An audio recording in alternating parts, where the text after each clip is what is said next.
Hi, everyone. This is Leslie, and you're listening to The Interview with Leslie Heaney. I am thrilled to welcome Jenna Bush Hager to today's podcast.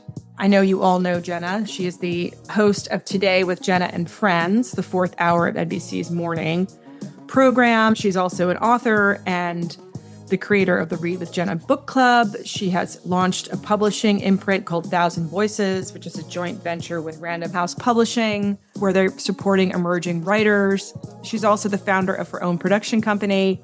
Not really sure how Jenna sleeps. She does all of this while being a mother of three and wife and friend and citizen. In this episode, she and I sit down and we talk about her latest book, this third book that she co-authored with her twin sister, Barbara. This book is called I Loved You First, and it's sort of a meditation on the bond between parent and child. In the episode, Jen and I talk about why she and Barbara decided to write this book. We talk about the power of female friendships and sisterhood and what it's like to host the fourth hour of Today without her dear friend and former co-host, Hoda Kotb. We also talk about all the amazing work that Jenna is doing through her Read with Jenna book club and her Thousand Voices collaboration. And we talk about all the people that she's had on that she's sort of speed dating with as her possible co-host for Jenna with Friends, among them Scarlett Johansson, who I guess they got their ears pierced on a recent episode. And last but certainly not least, we talk about our mutual love of karaoke. So I enjoyed every minute of my conversation with Jenna. She's absolutely delightful. And I think it's a conversation that you all will not want to miss. So with that, here's Jenna Bush Hager.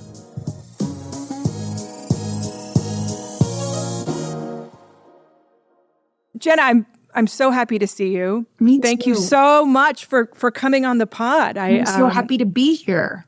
Tell me, so this is your third book with your sister Barbara. Mm-hmm. I Loved You First. I love the title. What inspired the two of you to write this story? Well, yeah, we've been writing together now since 2016, and we started in the sister department because it's sort of what we know, you know. You do sister, yeah, you do sister. We market, corner of the sister market. I mean, I think we both are perfectly aware of how grateful and how lucky we were to have been born a twin, because it's a unique relationship, and we had each other. We moved a lot when we were little. We had, a pretty normal childhood, but we did have extraordinary circumstances. Yes. Both when we were really young and then when we were in our, late 18, 19, 20, which is like such a unique time in your life, And so we've always known how lucky it was to have a partner so that we didn't have to walk into things alone. And so we started in the sisterhood department, and then I became a mom. Later, she's just become a mom. She just had her second baby. And, I think we've realized too, like this beautiful part of motherhood, this part of our life that it was something we didn't know before. And so this book is really one of those kind of like odes to moms, like you'll read it to your new baby. It's like that moment where you see your child and like, I was the one that loved you first and I'll love you forever. There's all those books that I'm sure you read to your kids when they were really little that just sort of make you cry. Like the one where the son like carries the mom at the ending. There's all those. Oh, you mean like The Giving Tree? The Giving Tree, Giving which is Tree, like no, that's emotional. not The Giving Tree. This is like the one that's like, my son, you will always be, or something. And then like, the mom's dying. I mean, it's whatever. I'm getting verklempt just hearing you describe the plot line on that one. This is all about how we can choose as parents to see the world through our kids' eyes, and like see the first seasons and see all these things that they find so beautiful and relive it, or we can choose to not pay attention. But we left out the not pay attention part. I got a sneak peek. Yeah. Julia was kind enough to send me a sneak peek. And what I love so much about it is exactly what you're saying. Is it's sort of like, as a parent, you're reliving or you're seeing all of these things through their eyes. You're kind of discovering the world through their eyes. And you talk about in the book kind of discovering the natural world, right? Through their eyes, whether it's looking at clouds or looking at the things that we sort of, when you become kind of a surly 20 something or 30 something before you have kids. And then you kind of are like, oh, wait, there's all this magic, around us that we don't always appreciate as much. But when you get to see it kind of with your child through their lens. I think it's like, obviously as a parent, our job is to protect and to show and to lead and all the things that, we're supposed to do. But I think the surprise about parenting is how much we are led, we are shown, we are protected. It's so interesting. It's this like really beautiful relationship where we learn so much about ourselves and the world through our kids, if we allow. My kids are such optimists and so hilarious. And, it's like if I lean into that, I feel like my eyes are open to new things every single day. Well, not to have you think that I'm a stalker, but I did notice on your Instagram that you were, I think, in Disney World last weekend. Talk about, seeing the world through your child's eyes. That was like a flashback. When I went to Disney with my kid, you kind of get back to, you remember it's a small world. Totally. And and what's so interesting is like, even my daughter, my eldest, who's 11, like we went to Disney because my son had never been. He's almost, he's 5. So it was like, it was his turn. And my daughter is like, we have to go on Winnie the Pooh. Remember when we went on it? And it was like, you do it. Like I kept telling my husband, like, this is for the kids. Like Disney World is the most magical place, but it's magical because we're there with our children. It's like, you got to lean into all of that to make it magical. And we had the best trip. We really did. It is, it's a great, I remember, I think when our daughter, who's now 19, was in her princess phase, and we did bring a babysitter with us. And I said to my husband, I'm like, do you want to go to Germany or France for dinner tonight? We were hitting Epcot. I think you can really, totally. You kind of relive it, and then you can find your own drink around the world. Sort of, exactly. Yeah, exactly. Yeah, we definitely did. So this is the third book you've written with Barbara, right? And you've talked about you did the sister thing for a while. Tell sort of the moment that you both decided that you wanted to do this, or was it after she had her first child? And well, for this book, we've sort of been on this, we've been working together. Like I would say the first book was sort of the catalyst of like a big decision maker. Like we should work together, because now it's fun. I think one of the things we love about it is we get to go on book tour together and spend a weekend, together. And, so now it's sort of like, what else do we have to say? Do we have space? But I think for our first book, we were meeting to talk about doing a Sisters First kids book. And it was the day after the 2016 election. We were in a room with a group of women. And I think, we probably had different political views. I'm sure, nobody was talking about that. But what we were talking about is sort of how women, no matter what political party we're in, it was on both sides, were discussed in that campaign was not something that would make me proud, to share with my children who were quite young then, And I think what we realized is like most women we know lift each other up. Whether they're sisters or friends, I know you surround yourself, because I know many of them who I also surround myself with like strong, amazing women who are kind and devoted and would be the first to be there for you or to lift you up, to support you. And for whatever reason, in like the larger conversation, we didn't feel like that was part of the conversation. It's like sisterhood. What does it mean to have somebody's back?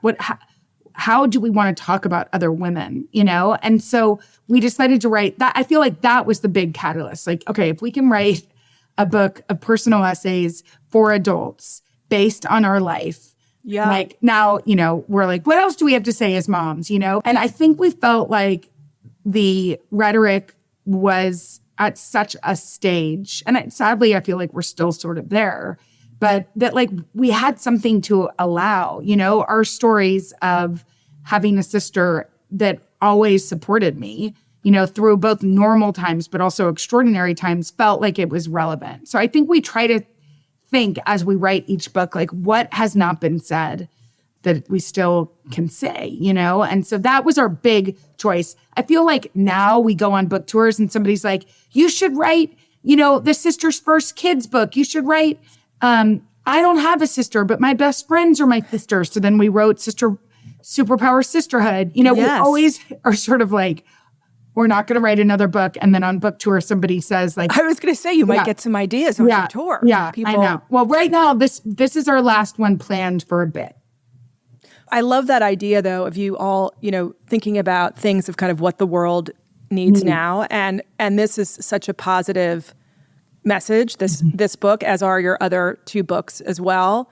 But I never knew that about your first book. And I think that's really a beautiful kind of mission of that book, right? Beyond just the sisters that you have that are your biological sisters, but all of the sort of the broader sisterhood and women kind of coming together to support each other, and how that didn't seem to be a dialogue that was happening. And I think in most everybody's normal life, I mean, I think one reason why Barbara and I are particularly attuned to it is like, yes, we have each other, which is a specific type of relationship because twins is unusual. But also my mom was an only child and she only had like two cousins. Like she just was from a really small family. And so what she modeled to us and what she continues to model was the importance of female friendship. Her sisters, and they're still her best friends to this day. They would go to a different national park every single year as a group, starting when they turned 40, which now feels like, I passed that date. But like those were her sisters. And so I think because it was modeled for us, I have such really strong female friends. It's really important to me. And so I think it's just something that we can easily talk about. And I think, one of the things that worries me a little bit about motherhood at this stage or parenthood or whatever is like, we're distracted, And I think people are shocked by my past. Like people, I think, assume that my parents weren't that active in our lives, but that was far from the truth. I mean, my dad didn't run for president until we were 18. So we were grown, 17, but like for the first 17 years of our life, both of our parents were really involved and super present because there wasn't the distraction that we all have in our hands all the time. Like it is like, and it's constant and if we are all honest, we're all slightly distracted, because you're thinking like, oh my gosh, did I schedule that? Have I done this? And we have phones that are like, always right by us, When you said to me like, and it's like seeing all the natural world, when through your kids' eyes, it's like, that's what we should be doing. And if we're all honest, including myself, it's like sometimes you're walking down the street holding your kids' hands in New York City and you get a work email in. It's not all frivolous, but I guess the point is, I feel like COVID was a really hard time, obviously. And there were moments with my little kids where we would like lay in the grass and look at the stars, And it's like our lives are all so busy. And I feel like busier than when we were younger, or at least the way. Oh, well, I think it's because people were accessible and they assume that we're available at any time because we have our phone here. Exactly. I think like that's going to be, I didn't even think about that till today, but I think that's one thing that interests me is like, how can we all slow things down? And I think it's because like, I know that I need it. I feel like I'm, successful. I feel like my work life is super fulfilling. I feel like I'm doing all these things that I'm so interested in, but I also want that slowness with my kids, And it's like not a balance. I hate that word, but it's like it's something I'm interested in. I'm really interested in that. Actually, in reading the book, I thought, gosh, I need to do more of that. And maybe I need to go down like the Colorado River on a whitewater rafting trip so that I can't. Totally. And by the way, I did do that. When my mom and all of her best friends turned 40, the trip they picked was to raft down the Colorado River in the Grand Canyon.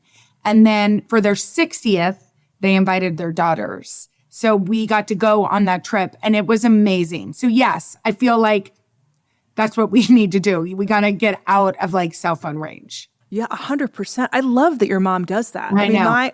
I just got back from a girls' trip last week I went away with some friends, and mine usually involves rosé and sitting on a beach. But I like the, being out of range and having that be intentional. Yeah. And maybe especially with our kids, Yes. It's like they want to feel our focus. And, it's like we obviously, I think one of the things, like obviously we live in a very polarized time, but I think one of the things that unites us, like every parent I have met, like adores their children. 99% of the parents want the best for their kids. And so it's like the fact that something as innocuous as a phone has sort of interrupted any of that connection, it bothers me because it's like, it feels like there should be something we can do about it, and it feels like there are people like Jonathan Haidt who are trying to. Yes, 100%. But anyway, I never thought about that side of it until now. This episode is brought to you by the Scout Guide. Back in 2014, a very good friend of mine and mother of three, Susie Matheson, along with her business partner, Christy Ford, saw how big box stores and online shopping behemoths were suffocating their local businesses in Charlottesville, Virginia. And they wanted to find out a way to spotlight the amazing entrepreneurs in their community through a beautiful local guidebook. So from that, the Scout Guide was born. And the Scout Guide has gone on to build a network of over 90 women-owned franchises from coast to coast. These are franchises that are run by extraordinary women who are building their own businesses while supporting the small businesses in their local cities and towns. The Scout Guide is always looking, though, to expand their franchise family to find other women who are interested in building their own businesses. So if you're a woman who's looking to get back to work, but you want to have your own schedule, or you're ready for a career shift and you have some, let's say, marketing or sales experience, and you're interested in supporting your local stores and local businesses, the Scout Guide franchise is just the opportunity you're looking for. I happened to look at the 90 different locations the Scout Guide currently covers, and there are several locations that I know a lot of my listeners are from that are not covered. So there's a lot of great opportunities out there. And if you're interested in learning more about the Scout Guide, you can go to their website, franchise.thescoutguide.com, or you can email them at franchise@thescoutguide.com to find out more. And when you do, don't forget to mention the interview with Leslie Heaney. So you've had Read with Jenna since 2019, right? And yes. I am in awe of all that you do, by the way, because you have three children and you have like an incredible career and you have wonderful friends and you're so involved with so many different things. And I've often thought, I just was on this girls trip, so I brought a book. When I was thinking about you for today, I thought, when does she find time to read? The process of you selecting. The process of me selecting, and like, you can't see this too close, but like, is this. Like, it's pages and pages and pages. Yeah. And pages of book, of entries. And it's for the book club, we have a whole team of readers, but like, I'm reading constantly. I'm reading, and there's a team of people that are reading constantly. And it definitely has taken for better or worse, like I get to read for work, which is such a privilege. It's my biggest joy.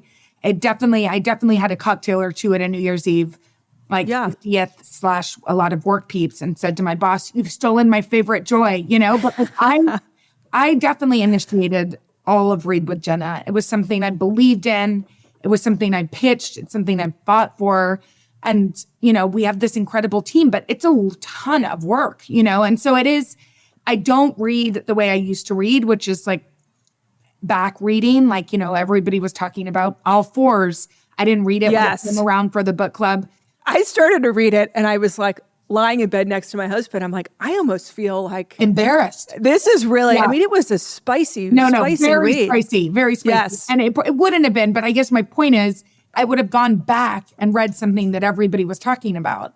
I can only forward read at this point. So it's a lot. And I do have an app, which has been very helpful. Like, we've also just started an imprint with Penguin Random House, which is amazing and so fun. But now I'm reading for the book club. I'm reading for publishing our imprint. And then I also have a production company. So I read for production for that as well. Yeah. Tell me about, so what is an imprint? Is that just a synopsis? We are working with Penguin Random House to publish emerging and debut talent. So I'm looking for new writers, and I'm like the publishers, Thousand Voices books. Amazing. Which has been really fun. I'm obsessed with it because part of like what has frustrated me as a reader with the book club, and I think any reader can feel this no matter if you have a book club or not, is you'll read a book and you'll be like, oh my gosh, I'm obsessed with this book. I'm obsessed with this book. And then you get to the ending or you get halfway and there's some part that you're like, this does not ring true for me. Or I felt this twist coming from a mile away or whatever it is. So to be in the publishing business sort of like early on as a voracious reader, I can be like, wait, you guys, this part I didn't love, or can we do some character work with these guys or whatever?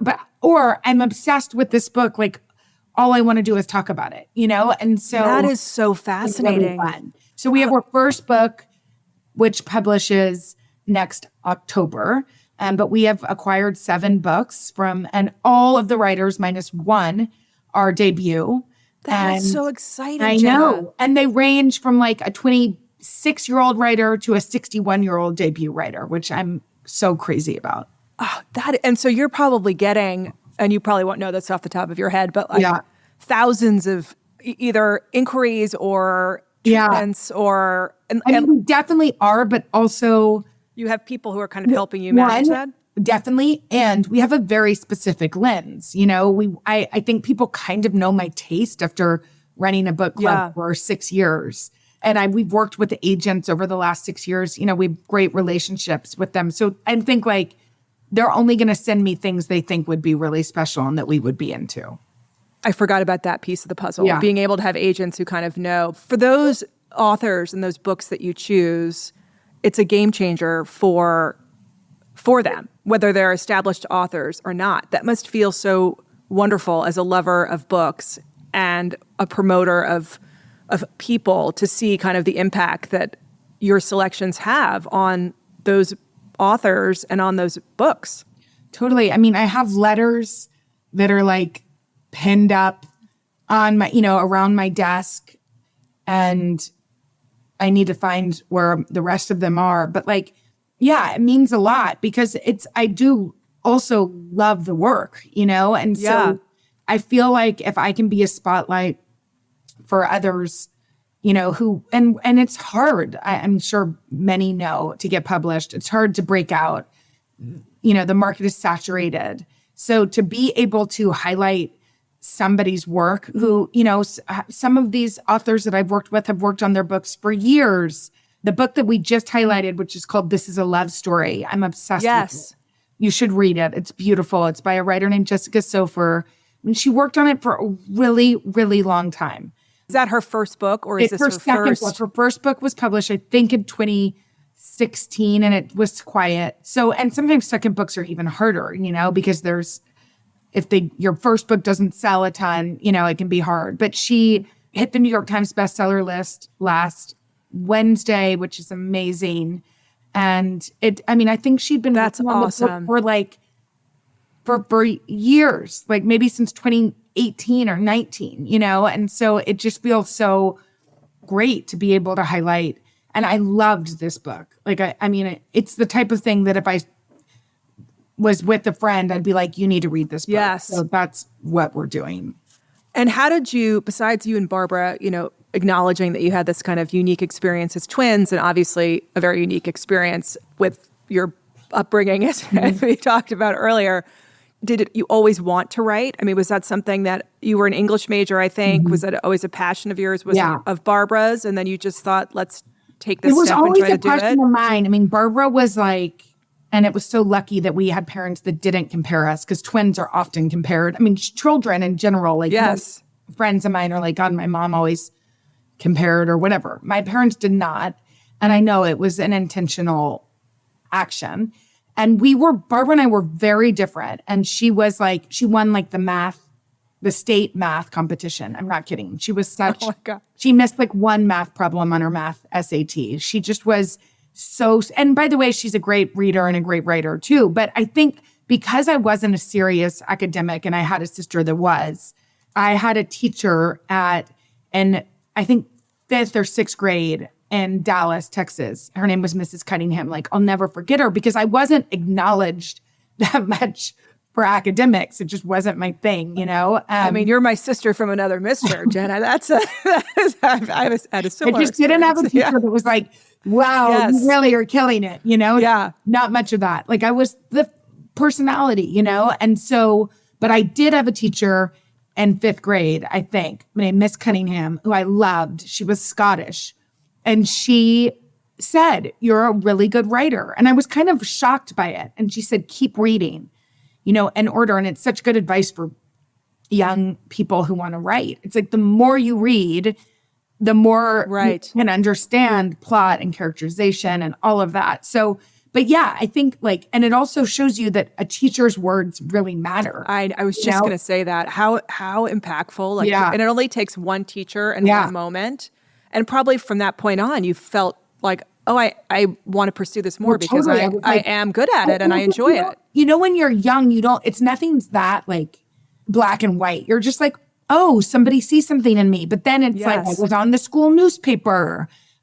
Those were the things I leaned into. And I'm sure I leaned in to that. I always did AP English. I was an English major. I took creative writing classes. I went to Oxford my junior year. I went to a big public high school, but I went and studied creative writing and English literature at Oxford one summer. And I was like the only kid from Austin, Texas that was there. It was like a bunch of LA kids. And, you know, I mean, awesome. One of the reporters here at NBC News was there and he called me Iowa because I was from Austin. Like, because everybody else was like from Brentwood, California. Yeah, exactly. You know? From LA or New York or something. Actually, you're all going to move to Austin in 20 years, you know? So yeah, totally. I mean, it shows you, and it is what I was into. Like, I did love to read, but I think her words totally shifted how I felt about myself, what I was interested in. And it is interesting that both positive and negative affirmations from teachers can totally change our lives. I want to switch gears just a second to talk about Hoda. So since January, you've been having guest hosts with you. It's sort of like speed dating. I'm sure that has exciting elements to it, but it's got to, you know, you must miss having your wing lady there with you. Yeah. I mean, I totally do. I mean, when she told us her office was like right down the hall from my office, which I'm in right now. And when she called me in, I made like a guttural sound, like a no, but like because it was shocking and I was surprised. And I think it was kind of amazing because we knew for a period of time. So we had like 3 months together. We went to Austin. We got to kind of say goodbye. She hates goodbyes. Like when we would go to parties or bars or whatever, she would always drive off before. She did a French leave or French accent. We called them the Houdini. Like it had its own name because it was such an intense. You've never seen anything like it. Like we'd be like, "Where's Hoda?" before we even like put one foot into the bar. So she didn't love to say goodbye. I mean, I think it was a really interesting lesson and sort of a beautiful goodbye. Like she got to sit in the glow of how beloved she was. I got to tell her what it felt like to work with her. She got to say the same to me. She got to do it on, across the board. She got to hear from all these people. And I will say, like, I'm so proud so I miss her terribly. Yeah. We've had drinks. So it's like, it's not like I'm not going to see her again. We're still friends. I still talk to her a lot. But I will say, like, I think what's amazing is like the show has gone on, and it's like, I miss her. And it isn't as hard as I thought it was going to be. Because, I mean, maybe it's because we've had the long, beautiful goodbye. Maybe it is because I've been at NBC for 15 years, hosting the show for 6. And I have such an amazing group of colleagues. Like, I love everybody that I work with. And I know them so well at this point. And so I don't know. I mean, I'm a little bit embarrassed with how sad I was. I mean, I called my parents to say that Hoda was... I cried. I know.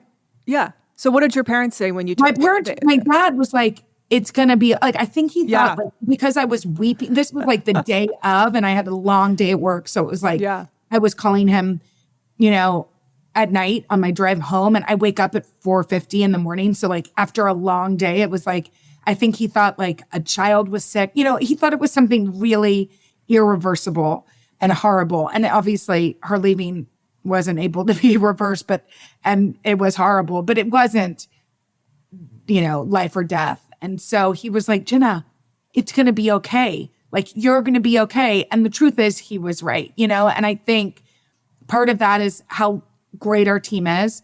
And part of that is that like, we really got to celebrate her and say goodbye in a really profound way that we're all proud of. So it felt like a really strong, like it's a case for a beautiful goodbye in any relationship.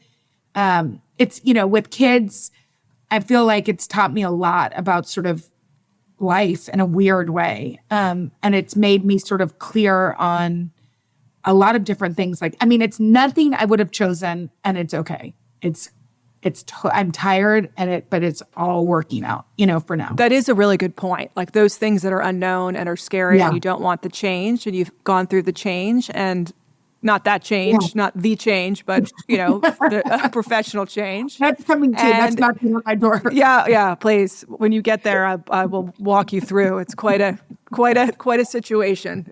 But I think it must be exciting too. Like the week that you had, all the SNL ladies on. I mean, and that's just so like many fun things coming up. Like it's wild to me. I mean, all the SNL ladies were amazing. Scarlett Johansson hosted the show for a week. We got matching she's so great. Oh yes. Oh wait, no, that's the wrong one. And that shows you how many I have, which is kind of hilarious. Did you do that on the air? I missed that. But wow. She has her own piercer. Who would know? Oh, stop it.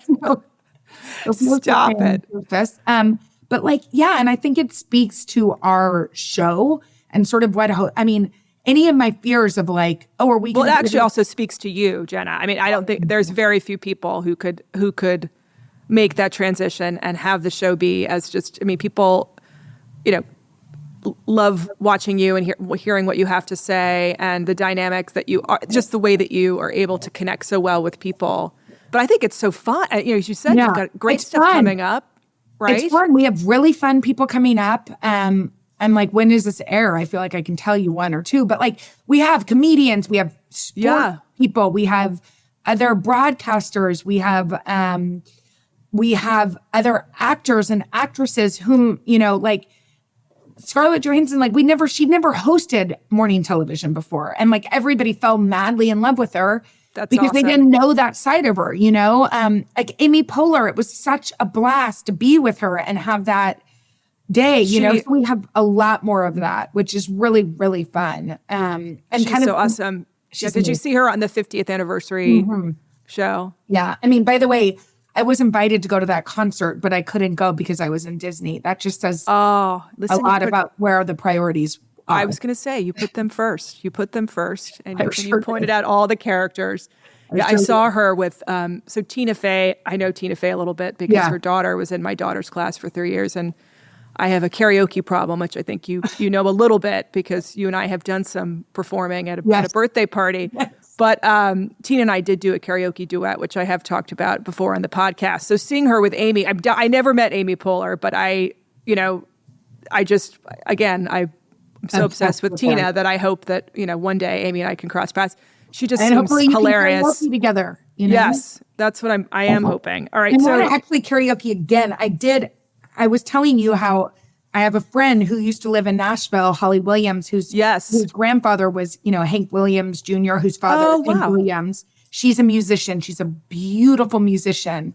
And we were just on this girls' weekend, but like, for a sisters themed weekend. And she came to perform in this place in Tennessee.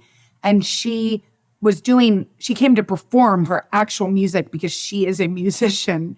But like we were sitting next to each other at dinner and I'm like, Holly, I want to come on and sing Islands in the Stream with you. And then we started singing like Kid Rock, which he can be a polarizing fellow, but nobody can say they don't like Kid Rock. What Sheryl Crow duet. Remember I got that picture of you from the 90s? Yes. I mean, you may not, and that's okay if you don't. I mean, I love, when I did karaoke with Tina that night. And, I know I'm just, as I'm talking about it, you can feel the stalker vibe, I'm sure, coming through the screen. But she said to me, are we going to do a duet or what? And we did Endless Love. And she was Lionel and I was, and my husband was like, I've never seen something more disturbing in my whole life. He's like, what do you mean? I said, what do you mean? That was so great. We had so much fun. He's like, I was staring. Anyway, I really took it to the next level. That's exactly what I did. You did that with Holly Williams. And Holly was like, yes. At some point I'm like, you are the musician and I should let you go, and continue to sing on your own without me, All right. So I know you have an action-packed day today, so I'm mindful of our time. But you mentioned production stuff. What's next? What's next for you besides maybe a trip to a national park with the kids this summer? Well, that's what's really next. In my summer vacation. I think where our focus really is right now is the imprint, which has been so much fun. Yes. And we have hopefully some projects that you'll see on television at some point. It's slow. I have to say it's slow. I have a fast-paced news. It's a different show every day. I know. What's taking so long? But there should be something in that vein soon enough. Well, I can't wait to see what's next. Thanks again. Okay, bye-bye. That brings us to the end of this episode of The Interview. A huge thank you to Jenna Bush Hager for joining. And as always, thank you all so much for listening. If you enjoyed this episode, please rate or review us on Apple Podcasts or Spotify. Wherever you get your podcasts, we release a new podcast every Wednesday. And until next Wednesday, this is Leslie, and thank you for joining The Interview.